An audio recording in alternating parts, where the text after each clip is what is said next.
On this week's show, we'll be talking a lot about the environment, with Prince Albert II marking the European Week of the Bee and Pollination, as well as World Oceans Day.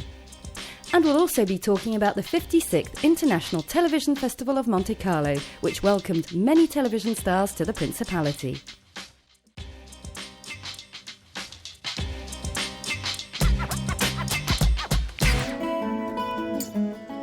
Prince Albert II is strongly committed to the protection of the environment, and the foundation which carries his name is very busy taking part in awareness campaigns and high-level meetings with leaders from around the world. This week, the Prince was at the European Parliament in Brussels for the European Week of the Bee and Pollination. A bucolic village was set up on the Place Simone Veil.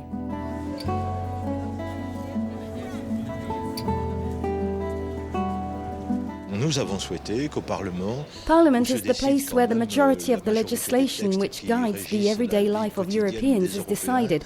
So that's where we wanted to be able to debate, make an assessment and find solutions. We also voted in some budgets, and the parliaments continue this work to help member states to undertake concrete actions in their countries to help bees. La problématique des abeilles, c'est une cause qui doit nous concerner tous. The bee problem is one that affects us all, because if we have no more bees, we have no more pollinizers, and there will be terrible consequences for biodiversity, agriculture, and of course us. Today there are 600,000 beekeepers in Europe.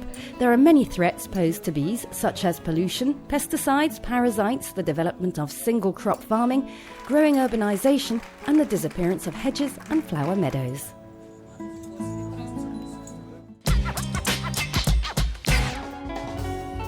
A few days earlier, Prince Albert II visited Le Réole in the Var for World Oceans Day.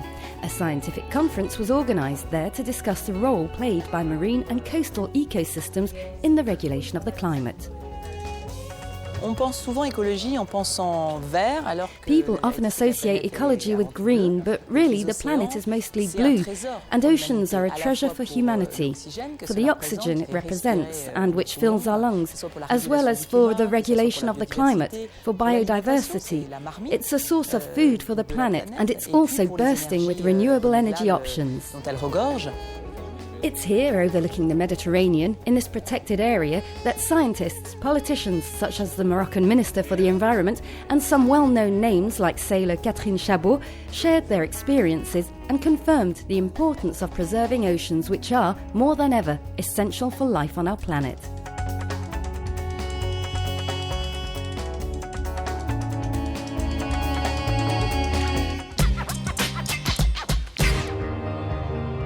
Staying with the environmental theme, Solar Impulse's adventure continues, followed from its control centre, which is located in Monaco.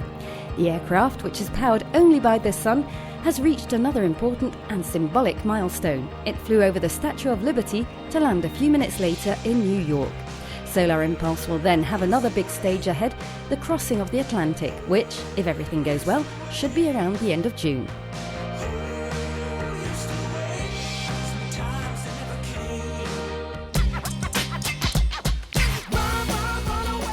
As well as supporting great projects such as Solar Impulse, the Principality also works hard to increase awareness regarding the environment, especially with children. The Monacology event welcomed hundreds of children on the port of Monaco, where many workshops had been set up.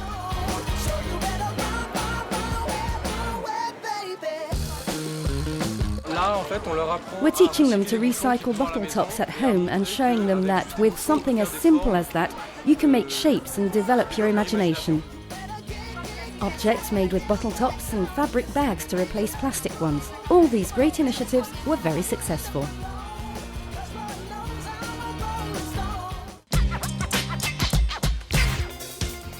Finally, many stars from the world of television were present on the red carpet of the 56th International Television Festival of Monte Carlo, where successful soap operas, TV shows and all kinds of series were competing.